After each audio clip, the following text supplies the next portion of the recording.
peu différente parce qu'elle est spontanée. C'est-à-dire que je vais vraiment vous livrer de façon très spontanée, sans plan précis de la vidéo, mon rapport à l'alimentation avant et maintenant. Et pour vous dire que oui, c'est possible de changer ses habitudes alimentaires et de ne pas manger que des graines et de l'herbe en fumant 3 pétards devant Bouddha en se disant que la vie est belle. Parce que très souvent, c'est les pensées limitantes nous induisent en nous disant toi, tu as changé tes habitudes alimentaires, tu ne manges que de l'herbe et des graines et tu es bio et ça plante pour toi. Donc, je vais simplement vous expliquer par quelles étapes je suis passée et vous dire que déjà d'entrée, je suis comme vous. J'ai eu vraiment de très mauvaises habitudes alimentaires, mais quand je dis très, je pèse mes mots. Pourtant, moi qui avais des parents, mon papa avait un jardin, donc déjà j'étais habituée à une consommation, on va dire, de produits frais. Ma maman travaillait et faisait à manger, on consommait très peu de surgelés ou de plats tout faits.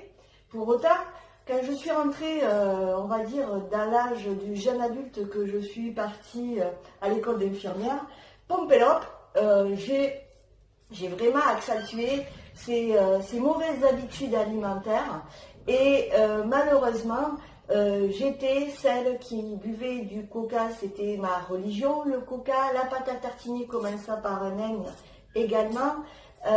J'étais de celles pâtes, pizza, etc. En plus, étudiante, ben, on fait la fête. Donc en bûche on fait la fête, donc c'est vrai que voilà, j'accordais pas forcément une grande importance et puis honnêtement je ne me sentais absolument pas concernée avec tout ça et pour tout vous dire je n'y pensais absolument pas et pourtant je faisais des études d'infirmière, des études de soignante et comme quoi dans les formations on ne nous apprend pas que quand même Hippocrate disait que ton aliment soit ton médicament. Hippocrate, je vous le rappelle, c'est le père fondateur de la médecine. Néanmoins, les choses ont changé lorsque j'ai eu mon fils il y a 19 ans bientôt, et j'ai quand même voulu pour lui, au moment de la diversification, commencer à lui donner, comme on dit, des bonnes choses. Alors il y a 19 ans, c'était le début du bio, et ce bio-là pour moi était top.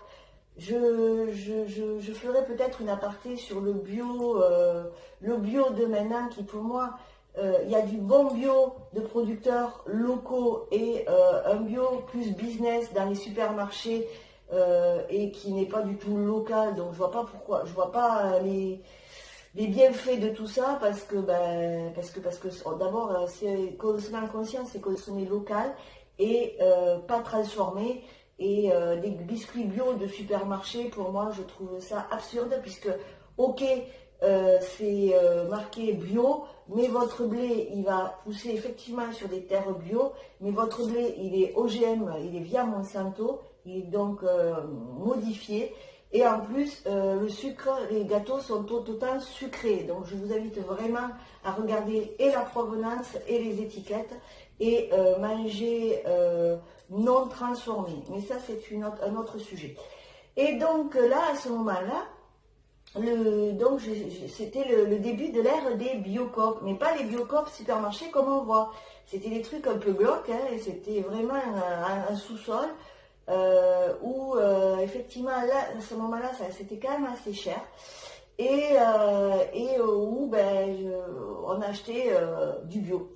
Et donc, tout a commencé, et j'étais déjà soignante, vous imaginez un petit peu quand même, hein, le non-conscience de ce qu'on peut faire, même nous soignants. Mais pour mon fils, j'avais décidé de lui donner du bon. Et petit à petit, je cheminais, mais pour autant pas pour moi, parce que je donnais bon à mon fils, mais pas forcément pour moi, parce que je cheminais de la même façon, et honnêtement, j'en avais pas vraiment conscience.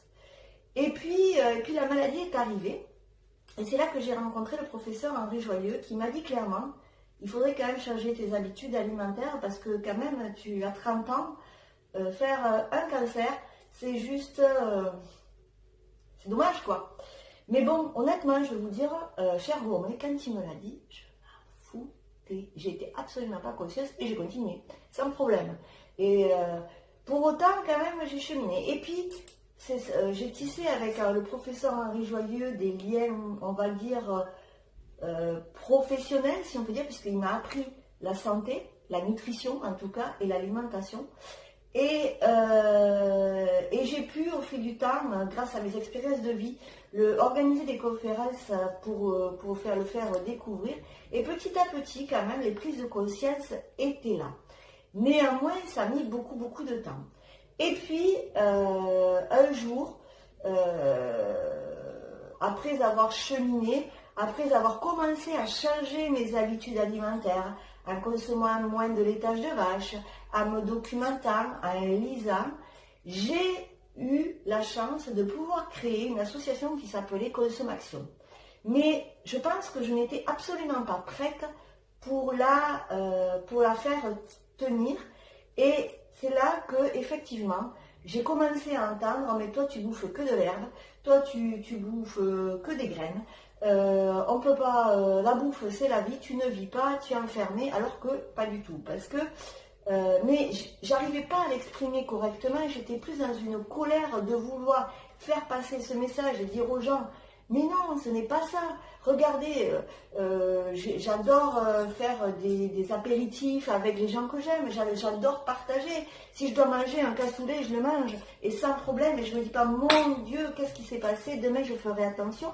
Mais je n'arrivais pas à faire passer ce message-là, parce que je voulais tellement changer les gens, alors que j'ai compris tout simplement que pour changer, il faut être prêt, et que c'est vrai. Beaucoup disent, de toute manière, il faut bien mourir de quelque chose. Moi, le coca, c'est ma vie. Et puis, je m'en fous. De toute manière, il nous empoisonne. Et puis, quelque part, moi, j'ai pas à me prendre en charge. Et ça, c'est vrai que c'était ce genre de comportement qui me semblait complètement incohérent. Mais pour autant, pour tout vous dire, moi, j'avais peut-être pas ce genre de parole, mais à l'époque, je m'en tamponnais le coquillage. Donc finalement, j'étais comme eux. Donc j'ai appris avec beaucoup d'humilité que tout simplement, à l'époque, quand j'ai créé Consommation, j'ai apporté quelque chose et pour faire évoluer les choses, mais moi je n'étais pas prête à le porter parce que je n'étais pas assez en conscience pour le porter. Et malgré tout, j'ai cheminé.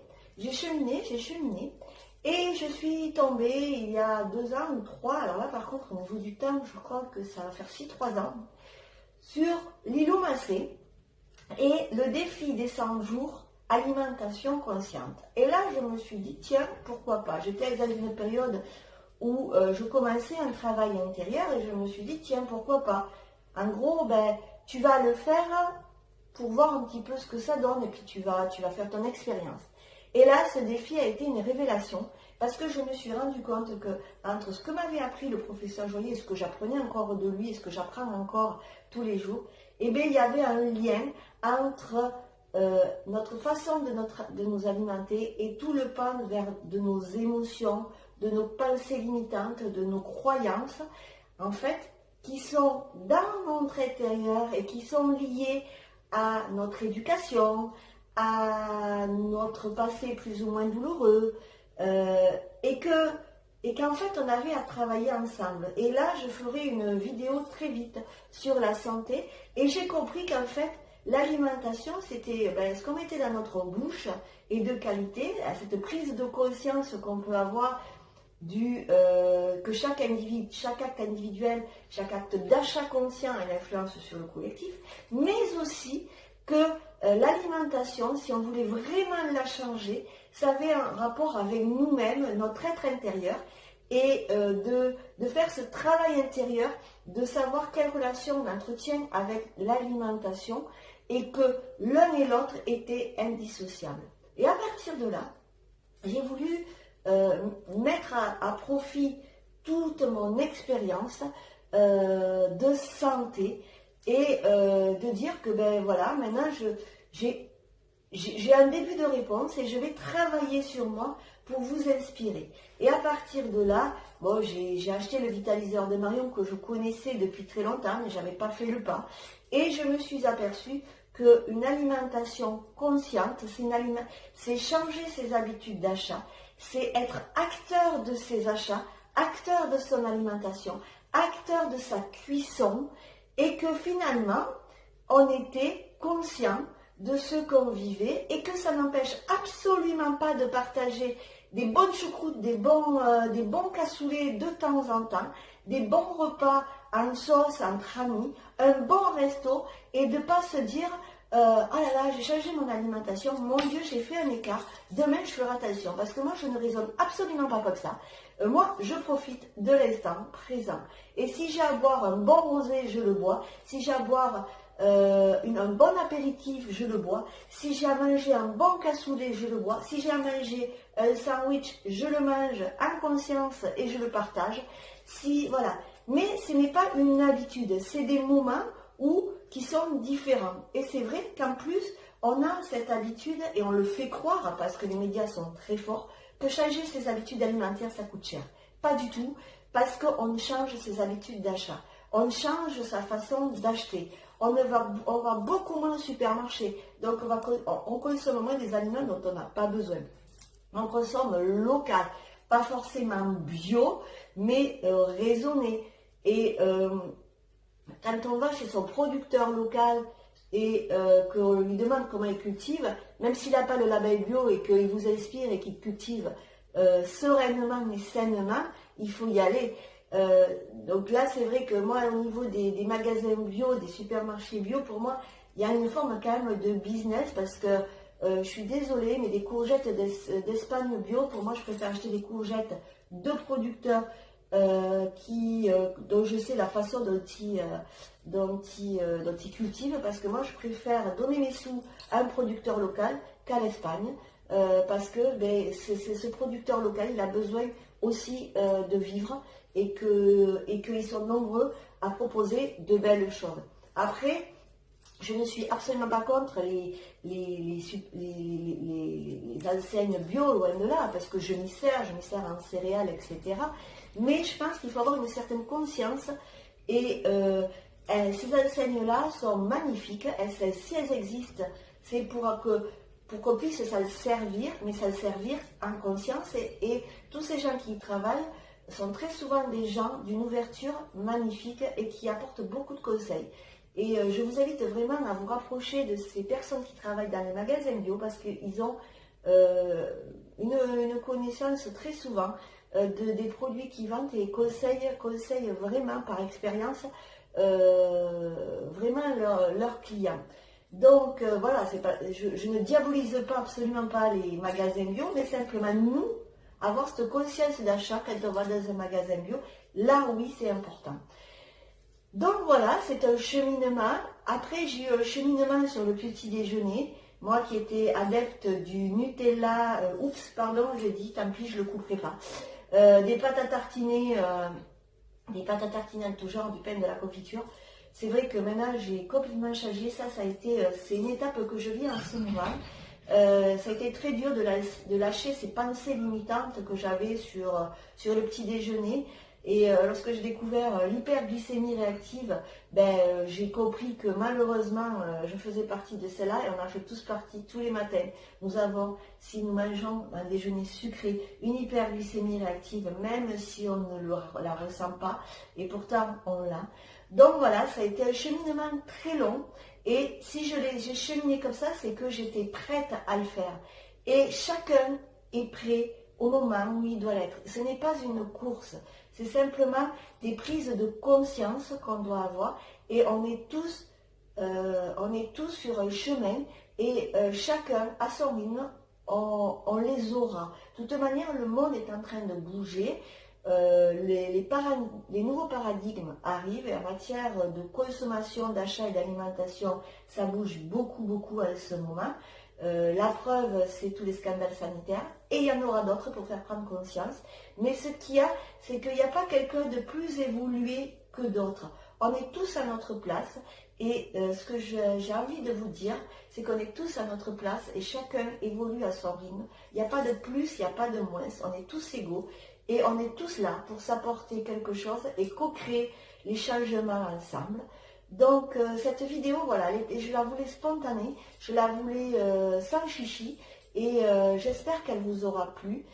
N'oubliez pas de liker la vidéo si elle vous inspire, de la partager, de s'abonner à ma page. Je vous souhaite plein de bonnes choses, une bonne alimentation, une bonne santé et une belle vie, et surtout beaucoup de bonheur pour vous. Ciao les gourmets, à très bientôt.